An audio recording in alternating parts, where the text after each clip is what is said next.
Всем привет! Вы на канале Психология без фанатизма, а значит с вами я, Фомин Никита, и мой несменный соведущий мистер Спич простудился и уже третий день лечит горло коньяком.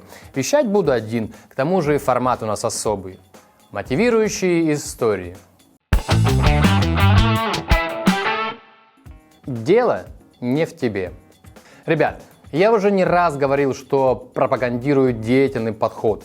Получили небольшую теоретическую базу, погнали оттачивать мастерство на практике. Только в постоянных упражнениях, стычках с реальностью, анализе неудач и ошибок и происходит личностный рост.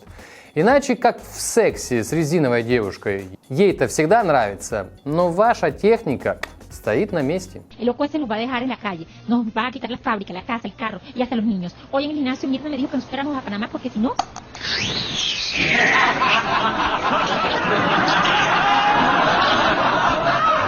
Но в жизни бывает и такое, что вы все сделали правильно. Вы красавчик.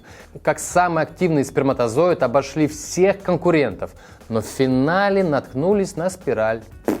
Напоминаю название истории «Дело не в тебе». У меня есть старший брат. Так вот, он любил в детстве на правах старшего меня погонять. Никита, принеси то, Никита, сделай это. Мороженое во время ангины мог захотеть. Но почему-то мороженое хотелось ему, а нагоняй, как правило, получал я. Только папа с мамой на работу уйдут, он начинает генерить. «Никита, иди сдай бутылки, потом купим мороженое». Больше всего мне нравилось это его «купим». Знаете, это «купим» как в отношениях с самкой богомола, где мы купим, мы полетим, мы решим, но по итогу все ложится на мои хрупкие мужские плечи. Так и с братом было. Он оставался лежать в теплой кроватке, а мне, 7-летнему ребенку, надо было сначала помыть бутылки, потом отнести их в молочный магазин, поговорить с вредной продавщицей, потом пойти в ларек мороженого, объяснить другой вредной продавщице, что я не на углу мелочь насобирал, а сдал бутылки и не виноват, что мне медью вместо бумажек отгрузили.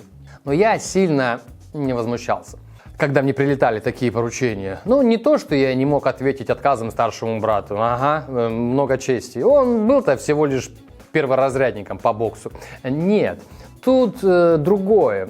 Я уже с детства понимал, что так прокачивается моя разговороспособность. Я продолжал взрослеть и вести переговоры на впереди идущем для меня уровне. С 7 до 10 это были мелкие бытовые сделки. В 11 лет я уже покупал ему презервативы, а в 12 лет, когда мы в первый раз в жизни с семьей выехали за границу, произошла моя олимпиада по ораторскому мастерству. С утра нам нужно было ехать на экскурсию. Брат помылся, хотел высушить голову, а фена в номере не оказалось. Он отправил меня на ресепшн. Меня, казалось бы, прокачанного в этом вопросе, тогда аж затрясло. Ведь я знал на английском только «London is the capital of Great Britain», и слово «фен» точно не значилось в моем скудном вокабуляре.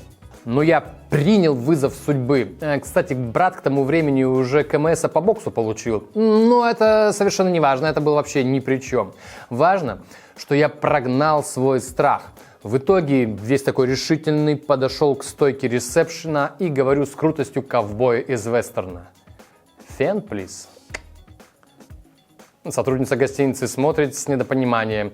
Тогда я по старой русской традиции говорю еще громче. Английский же так и работает. Говоришь громче, и тебя сразу понимают. «Мадам, фен, плиз». Она продолжает смотреть на меня и такая: «A fan». Ну, я с горем пополам понял, что нам принесут его в номер. А оказывается, что фэн по-английски вентилятор. Я смотрю на вентилятор, брат смотрит на меня. Думаю, ну ничего, справится. Через пару минут я с боевым настроением и парой подзатыльников от брата возвращаюсь на ресепшн. И тут я, как в фильмах про боевые искусства, вспоминаю все то, чему меня учили совдеповские продавщицы золотыми зубами. Когда не хватает слов, дорабатывай позицию жестом. Я мгновенно включился. «Фен, плиз, В моей детской голове было очевидно, что вз это звук фена. Она должна понять, о чем речь. Но девушка продолжала бессмысленно хлопать глазами.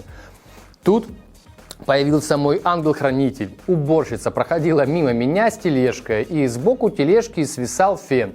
Я снимаю его и говорю: вот-вот, окей, фен, окей. Девушка-ресепшонист смеется и тоже показывает: окей. А я протягиваю фен и спрашиваю у нее: name. Сделайте глубокий вдох перед тем, как услышите ответ. Она развела руками и кратко ответила: фен. Мне 12 лет. Я использую все возможные приемы, как в игре «Крокодил». Целый мим-театр перед ней разыграл, чтобы показать тебе фен. А ты, взрослая, образованная женщина, работница сферы услуг, не можешь догадаться, о чем идет речь? Вывод. В детстве такие события воспринимаются особенно ярко. С годами ситуации, когда вы говорите на одном языке, но не понимаете друг друга, становится намного больше. Ты расстаешься с девушкой, потому что вы не достигли определенных договоренностей. Теряешь партнеров по бизнесу, потому что ваши позиции не совпадают. Затем у тебя появляются свои дети, и ты пытаешься доказать ребенку, что твое решение более объективное и правильное. Однако порой проблема непонимания – это не проблема того, что ты не можешь что-то правильно донести. Это нежелание или невозможность понять или принять твою позицию. И дело совершенно не в тебе. А значит, и брать неразрешенку на свой счет тоже не стоит. Все, ребят, чао! Это была «Психология без фанатизма». Залетайте еще, мы вас ждем. А пока подписывайтесь и пальцы вверх!